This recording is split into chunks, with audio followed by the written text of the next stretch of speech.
Hello dear students, myself A.D.Kachhadiya.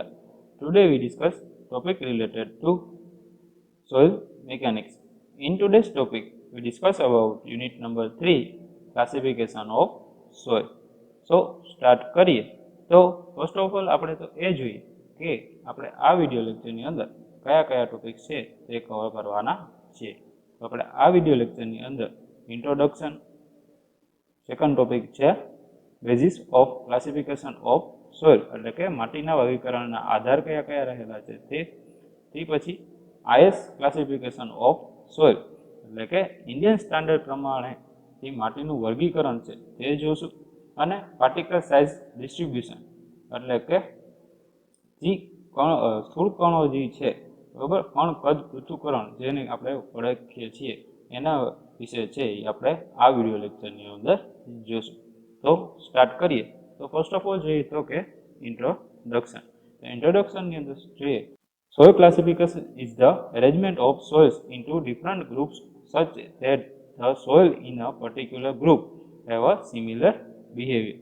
એટલે કે સોઇલનું વર્ગીકરણ એટલે કે માટીનું વર્ગીકરણ એ શું છે તો કે સોઇલના જે અલગ અલગ પાર્ટિકલ્સ રહેલા છે એની એવી ગોઠવણ કે બધા જ વર્ગ જે એના અલગ અલગ આપણે વર્ગો પાડીએ તો એની અંદર છે એ બધા જ જે કણો આવે એનું બિહેવિયર કેવું હોય છે તો કે એક સમાન જેવું હોય છે.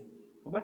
It is a sort of labelling of soil with different label. બરાબર. એને આપણે અલગ અલગ લેબલ વડે આપણે છે એને સોર્ટિંગ કરી શકીએ છીએ. Soil classification and survey are carried out by several agency for different નોસિસ. એટલે કે સોઇલનું જે છે એ ક્લાસિફિકેશન છે એ અલગ અલગ ઘણી મેથડ દ્વારા છે એ કરવામાં આવે છે. એ આપણે નેક્સ્ટ ગટ જોઈ કે કેના કેના છે એ એજન્સી જે રહેલી છે કે એના દ્વારા છે એ કરવામાં આવે છે. નેક્સ્ટ આપણે જોઈએ તો કે basis of classification of soil એટલે કે માટીના વર્ગીકરણ છે એનો આધાર છે એ શું રહેલો છે. તો કે માટીનું વર્ગીકરણ છે એનો આધાર છે એ બે છે. મુખ્ય રીત છે એની કેટલી છે તો કે બે. કઈ કઈ તો કે બેઝડ ઓન પાર્ટિકલ સાઇઝ અને બેઝડ ઓન કન્સિસ્ટન્સી. એટલે કે માટીના કણ માપના આધારે અને માટીની સશક્તતાના આધારે છે એના બેઝ છે એ પાડવામાં આવેલા છે. બરાબર. આ બે રીતે છે એની અલગ અલગ છે એના આધારે વર્ગીકરણ કરવામાં આવે છે. તો કયા કયા છે એ આપણે જોઈએ તો કે જે કણ માપ જે છે એ પદ્ધતિ છે એ મોસ્ટ ઓફ છે અસશક્ત માટી એટલે કે કોહેઝન લેસ સોઇલ છે એના માટે જ યુઝ કરવામાં આવે છે. બરાબર. એના માટેની પદ્ધતિ છે એ કઈ કઈ છે તો કે પહેલી છે આઈએસ ક્લાસિફિકેશન એટલે કે ઇન્ડિયન સ્ટાન્ડર્ડ પ્રમાણેનું ક્લાસિફિકેશન અથવા વર્ગીકરણ જે રહેલું છે તે પછી ઇન્ટરનેશનલ ક્લાસિફિકેશન, પછી યુનિફાઈડ સોઇલ ક્લાસિફિકેશન અને એમઆઈટી ક્લાસિફિકેશન જે છે આ ચાર જે છે એ રહેલા છે એ તેના માટે છે તો કે કોહેઝન લોસ સોઇલ માટે કણ કદના આધારે માટીના વર્ગીકરણની રીતો જે છે એ રહેલી છે. તે પછી આપણે સશક્તતાના આધારે વાત કરીએ તો કે આ જે માટીનું વર્ગીકરણ છે એ કેના બેઝ ઉપર છે તો કે માટીની સશક્ત જે માટી છે એના માટે છે યુઝ કરવામાં આવે છે. એટલે કે કોહેઝિવ સોઇલ જે છે એના માટે છે એનો ઉપયોગ કરવામાં આવે છે. એના માટેની એક પદ્ધતિ છે એ કઈ છે તો કે આઈએસ પ્લાસ્ટિસિટી ચાર્ટ જે રહેલો છે એ એના માટેની છે એ મેથડ છે એના આધારે છે એ વર્ગીકરણ કરવામાં આવે છે. નેક્સ્ટ આપણે જોઈએ તો કે 3 મેઇન કેટેગરીઝ ઓફ સોઇલ એટલે કે માટીની મુખ્ય 3 કેટેગરી જે છે એ કઈ કઈ રહેલી છે તો તે જોઈએ. તો ફર્સ્ટ ઓફ ઓલ તો ત્રણ કેટેગરી કઈ છે તો કે course granite soil, fine granite soil અને ઓર્ગેનિક સોઇલ. એટલે કે સ્થૂળ કણોવાળી માટી, સૂક્ષ્મ કણોવાળી માટી અને કાર્બનિક તત્વોવાળી માટી.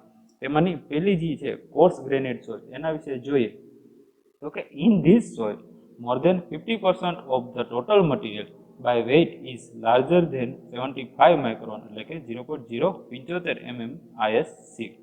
શું કહેવા માંગે છે કે આ પ્રકારની માટીમાં તેના કુલ વજનના 50% કરતાં વધારે કણો 75 માઇક્રોનની સીવની સાઇઝ જે છે એમાંથી પસાર થતા હોવા જોઈએ નહીં. એટલે કે એના કરતાં કેવા હોવા જોઈએ તો કે મોટા.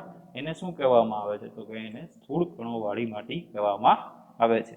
આની અંદર છે બોલ્ડર, કોબલ, ગ્રેવલ, રેતી આ બધી વસ્તુઓનો શું થાય છે તો કે સમાવેશ કરવામાં આવે છે. જેને શું કહેવામાં આવે છે તો કે સ્થૂળ કણોવાળી માટી અથવા તો કોર્સ ગ્રેનાઇટ સોઇલ તરીકે ઓળખવામાં આવે છે. તે પછી આપણે વાત કરીએ તો કે ફાઇન ગ્રેનાઇટ સોઇલ. બરાબર. તો ફાઇન ગ્રેન સોઇલ છે એને શું કહેવાય છે? તો કે સૂક્ષ્મ કણોવાળી માટી. એ કેના વડે ઓળખવામાં આવે છે? તો કે in this soil more than 50% of the total material by weight is smaller than 75 micron ISC. શું કહે છે? આ પ્રકારની માટીમાં તેના વજનના 50% કરતાં વધારે કણો 75 માઇક્રોનની સીવની સાઇઝ કરતાં નાના હોય, એટલે કે એમાંથી પસાર થઈ જવા જોઈએ. એને શું કહેવામાં આવે છે? તો તેને સૂક્ષ્મ કણોવાળી માટી તરીકે ઓળખવામાં આવે છે. આની અંદર સિલ્ટ, ક્લે અને ઝીણી એવી રેતીનો છે એ સમાવેશ કરવામાં આવે છે. ઓકે, નેક્સ્ટ આપણે જોઈએ તો કે હાઈલી ઓર્ગેનિક સોઇલ એટલે કે કાર્બનિક તત્વોવાળી માટી. These soil contain large percentage of fibrous organic matter such as peat, the particle of decomposed vegetation. શું કહે છે? આ પ્રકારની માટીમાં કાર્બનિક પદાર્થો વિઘટનના વિવિધ તબક્કામાં હોય છે. તો આવી માટીમાં શેનો સમાવેશ કરવામાં આવે? તો કે પીટ પ્રકારની જે માટી છે એ આ પ્રકારની છે એ મુખ્ય માટી છે. પીટની અંદર છે એ વનસ્પતિયુક્ત પદાર્થોના કોવળથી બનેલી માટી હોય, એને આપણે શેના વડે ઓળખીએ છીએ? તો કે એને પીટ વડે ઓળખીએ છીએ. અને પીટ છે એ કેવી માટી તરીકે ઓળખાય? તો કે કાર્બનિક તત્વોવાળી માટી અથવા તો હાઈલી ઓર્ગેનિક સોઇલ તરીકે ઓળખવામાં આવે છે. ઓકે, નેક્સ્ટ આપણે જોઈએ તો કે IS ક્લાસિફિકેશન ઓફ સોઇલ એટલે કે ઇન્ડિયન સ્ટાન્ડર્ડ પ્રમાણે છે એ માટીનું વર્ગીકરણ જે રહેલું છે તે જોઈએ. તો એ પ્રમાણે છે આપણને માટીનું વર્ગીકરણ આપેલું છે, તેમાં જોઈએ તો કે 0.002 એટલે કે 2 માઇક્રોન કરતાં નાના કણો જે રહેલા છે એને શેના વડે ઓળખવામાં આવે છે? તો કે એને ક્લે વડે ઓળખવામાં આવે છે. બરાબર, 0.075 mm થી લઈ અને 0.02 mm વચ્ચેની જે સાઇઝના કણો એને શેના વડે ઓળખવામાં આવે છે? તો કે એને સિલ્ટ વડે ઓળખવામાં આવે છે. બરાબર, એ પછી સેન્ડ છે. સેન્ડના અલગ અલગ 3 પ્રકાર પડે છે. કયા કયા? તો કે ફાઇન, મીડિયમ અને કોર્સ.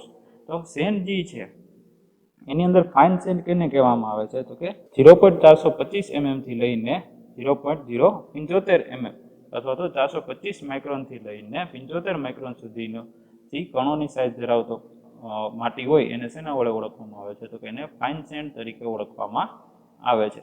તે પછી મીડિયમ સેન્ડ છે એ 2 mm થી લઈને 0.425 mm સુધીની સાઇઝ ધરાવતું હોય એને મીડિયમ સેન્ડ તરીકે ઓળખવામાં આવે છે.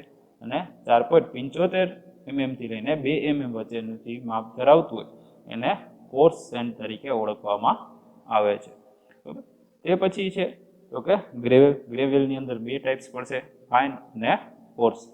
તો કે 20 mm થી લઈને 4.75 mm સુધીના જે માપના કણો હોય એને શેના વડે ઓળખવામાં આવે છે? તો કે ફાઇન ગ્રેવેલ તરીકે. અને 20 mm થી લઈને 80 mm સુધીના જે કણો હોય એને શેના વડે ઓળખવામાં આવે છે? તો કે કોર્સ ગ્રેવેલ તરીકે ઓળખવામાં આવે છે. ત્યારબાદ વાત કરીએ તો કે 80 mm થી લઈને 300 mm ના જે કણોની સાઇઝ હોય, બરોબર, એને શું કહેવામાં આવે છે? તો કે એને કોબલ તરીકે ઓળખવામાં આવે છે. અને 300 mm કરતાં જેની સાઇઝ છે એ વધારે હોય એને શેના વડે ઓળખવામાં આવે છે? તો કે એને બોલ્ડર તરીકે ઓળખવામાં આવે છે. ઓકે, આ તો એ શું હતું? તો કે IS ક્લાસિફિકેશન ઓફ સોઇલ. એના પરથી છે એ ડિફરન્સ આવે છે તો કે શેના વચ્ચે? તો કે કોર્સ ગ્રેન સોઇલ અને ફાઇન ગ્રેન સોઇલ વચ્ચેનો ડિફરન્સ. તો કે કોર્સ ગ્રેન સોઇલ એટલે કે સ્થૂળ કણોવાળી માટી અને ફાઇન ગ્રેન સોઇલ એટલે કે સૂક્ષ્મ કણોવાળી માટી. તો એની અંદર પહેલી છે એ શું આવશે? તો કે એની વ્યાખ્યા. Okay, in this soil more than 50% of the total material by weight is larger than 75 micron ISC. એના ફાઇન ગ્રેનમાં શું આવશે? તો કે in this soil more than 50% of the total material by weight is smaller than 75 micron ISC. એટલે કે આ પ્રકારની માટીમાં તેના કુલ વજનના 50% કરતાં વધારે કણો 75 માઇક્રોનની સીવની સાઇઝ કરતાં મોટા હોય એને શું કહેવામાં આવે છે? એને સ્થૂળ કણોવાળી માટી. અને જેના 50% વજન કરતાં વધારે કણો 75 માઇક્રોન સીવની સાઇઝ કરતાં નાના હોય એને શું કહેવામાં આવે છે? તો કે એને સૂક્ષ્મ કણોવાળી માટી તરીકે ઓળખવામાં આવે છે. બરાબર, તો બોલ્ડર, કોબલ, ગ્રેવેલ અને રેતી છે એ શેનું ઉદાહરણ છે? તો કે એ કોર્સ ગ્રેનાઇટ સોઇલના ઉદાહરણ છે. અને ક્લે, સિલ્ટ અને ઝીણી રેતી જે રહેલી છે એ શેના ઉદાહરણ છે? તો કે એ સૂક્ષ્મ કણોવાળી માટી એટલે કે ફાઇન ગ્રેન સોઇલના ઉદાહરણ છે. બરાબર, જે કોર્સ ગ્રેન સોઇલ છે એ કેવી છે તો કે એ કોહેઝન લેસ હોય છે, એટલે કે એ અસશક્ત માટી હોય છે. અને ફાઇન ગ્રેન સોઇલ હોય છે એ કેવી હોય છે તો કે એ સશક્ત માટી હોય છે. બરાબર. એ પછી વાત કરીએ તો કે this soil does not possess plasticity property and called non plastic soil. એટલે કે આ બધી પ્રકારની માટી કઈ તો કે સ્થૂળ કણોવાળી માટી રહેલી છે, એમાં પ્લાસ્ટિસિટીનો ગુણધર્મ કેવો હોય છે, નહિવત એવો હોય છે. એટલે એને શું કહેવામાં આવે છે તો કે એને નોન પ્લાસ્ટિક સોઇલ તરીકે ઓળખવામાં આવે છે. જ્યારે સૂક્ષ્મ કણોવાળી માટી છે એની અંદર જોઈએ તો કે this soil possess plasticity property and called plastic soil. એટલે કે આ પ્રકારની માટીની અંદર પ્લાસ્ટિક એટલે કે સુઘટ્યના ગુણધર્મો છે એ કેવો હોય છે, સારો એવો પ્રમાણમાં હોય છે. માટે એને શેના વડે ઓળખવામાં આવે છે તો કે એને પ્લાસ્ટિક સોઇલ વડે પણ ઓળખવામાં આવે છે. કોર્સ ગ્રેન સોઇલ છે એ contains very small amount of absorb water because of electrochemical force between the soil particle is very small. શું કહે છે તો કે જે સ્થૂળ કણોવાળી માટી છે એની અંદર જે એબ્સોર્બ વોટર હોય એટલે કે શોષેલું પાણી જે હોય છે એનું પ્રમાણ કેવું હોય છે તો કે નહિવત હોય છે. કારણ કે એના જે માટીના કણો હોય છે એની વચ્ચે શું છે તો કે વિદ્યુત રસાયણિક બળો જે છે, ઇલેક્ટ્રોકેમિકલ ફોર્સ છે એ લાગતા હોતા નથી, માટે એ ઓછું હોય છે.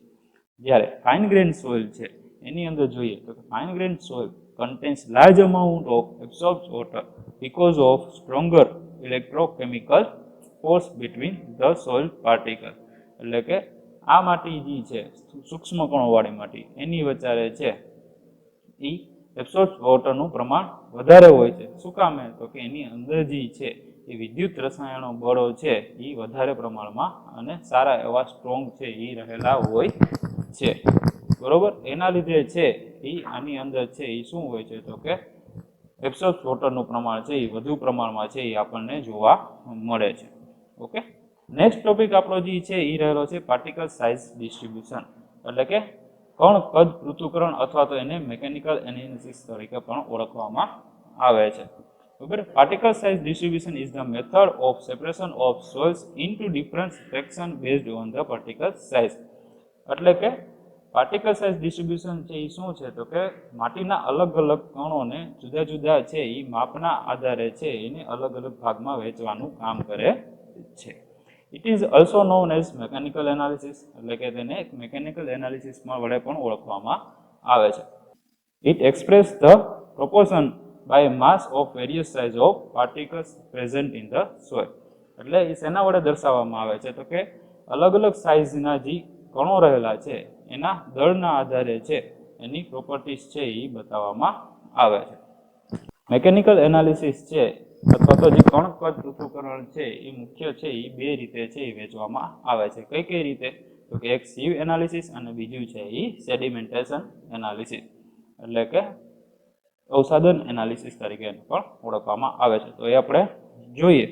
એની અંદર બેઝિસ ઓફ ક્લાસિફિકેશન છે એની અંદર જોઈએ તો કે કેના દ્વારા છે તો કે સીવ એનાલિસિસ અને સેડિમેન્ટ એનાલિસિસ. સીવ એનાલિસિસ છે એને શેના વડે ઓળખવામાં આવે છે તો કે ડ્રાય એનાલિસિસ અથવા તો સૂકું એનાલિસિસ વડે પણ ઓળખવામાં આવે છે. જ્યારે સેડિમેન્ટેશન એનાલિસિસ જે રહેલું છે એટલે કે અવસાદન એનાલિસિસ છે એને ભીનું એનાલિસિસ અથવા તો વેટ એનાલિસિસ વડે પણ ઓળખવામાં આવે છે. ઓકે. એની અંદર આપણે વાત કરીએ સીવ એનાલિસિસની અંદર તો સીવ એનાલિસિસની અંદર બે ટાઈપ્સ પડે છે, કોર્સ સીવ એનાલિસિસ અને ફાઇન સીવ એનાલિસિસ. કોર્સ સીવ એનાલિસિસની અંદર શું હોય છે તો કે એની અંદર છે એ 100 mm, 63 mm, 20 mm, 10 mm, 4.75 mm ની સીવ છે એનો છે એ એક સેટ રહેલો હોય છે અને એના દ્વારા છે એનું એનાલિસિસ છે એ કરવાનું હોય છે. એની જ્યારે ફાઇન સીવ એનાલિસિસ છે એની અંદર શું હોય તો કે એની અંદર જે સીવનો સેટ રહેલો હોય એ 4.75 mm કરતાં નાની એટલે કે 2 mm, 1 mm, 600 micron, 425 micron, 300 micron, 212 micron, 150 micron અને 75 માઇક્રોન. આ સિવાય 63, 45, 90 માઇક્રોન, 150 માઇક્રોન અલગ અલગ ઘણી સીવ પણ બીજી જાતની આવે છે. એનો બધાનો જે સેટ રહેલો હોય છે એને શેની અંદર સમાવેશ કરવામાં આવે છે તો કે એનો ફાઇન સીવ એનાલિસિસની અંદર છે એ સમાવેશ કરવામાં આવે છે. બરાબર. સેડિમેન્ટેશન એનાલિસિસ જે રહેલું છે એટલે કે ભીનું એનાલિસિસ જે રહેલું છે સેડિમેન્ટેશન એનાલિસિસ છે અથવા તો જે ભીનું એનાલિસિસ જે રહેલું છે એના મુખ્ય બે પ્રકારો પડે છે. કયા કયા? તો કે હાઇડ્રોમીટરની રીતથી અને પીપેટની રીતથી. બરાબર, આ બંને છે એ કેના એક્ઝામ્પલ છે અથવા તો કેની રીતો છે? તો કે અવસાદન એનાલિસિસ અથવા તો સેડિમેન્ટેશન એનાલિસિસ, અને એને આપણે ભીનું એનાલિસિસ વડે પણ ઓળખીએ છીએ. બરાબર, તો કે in sieve analysis designation as per IS code, એટલે કે IS કોડ પ્રમાણે છે સીવનું જે ડેઝિગ્નેશન છે એ કઈ રીતે છે એ આપવામાં આવે છે.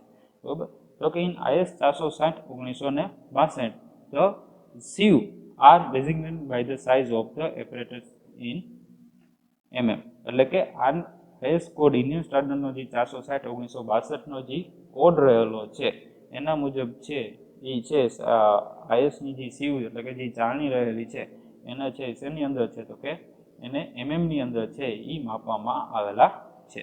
IS 4.75 mm sieve means size of one opening is 4.75 mm by 4.75, એટલે કે 4.75 mm ની સીવ એટલે કે શું? તો કે એ સીવનું દરેક છિદ્ર છે એ કેટલા બાય કેટલાનું હશે? તો કે 4.75 by 4.75 નું હશે. IS 600 micron sieve means size of opening is 0.6 mm by 0.6 mm, એટલે કે IS 600 ની જે સીવ હોય, 600 માઇક્રોનની સીવ, બરાબર, એનું દરેક છિદ્ર છે એ કેટલાનું હશે? તો કે 600 mm by 600 mm નું, એટલે 0.600 mm by 0.600 mm નું હશે. Okay, 1 micron is equal to શું થશે? તો કે 10⁻³ mm અને 10⁻6 મીટર. ઓકે, આપણે આ વિડિયો લેક્ચરની અંદર 4 ટોપિક્સ કવર કર્યા, જેની અંદર ઇન્ટ્રોડક્શન, એ પછી basis of classification of soil એટલે કે માટીના વર્ગીકરણના આધાર, તે પછી આપણે જોયું હતું કે IS ક્લાસિફિકેશન ઓફ સોઇલ એટલે કે ઇન્ડિયન સ્ટાન્ડર્ડ પ્રમાણે માટીનું વર્ગીકરણ, અને તે પછી આપણે પાર્ટિકલ સાઇઝ ડિસ્ટ્રીબ્યુશન એટલે કે કણ કદ પૃથ્થકરણ જે હતું જેને આપણે મિકેનિકલ એનાલિસિસ વડે પણ ઓળખતા હતા એ આપણે આ વિડિયો લેક્ચરની અંદર જોયું. Okay, thank you.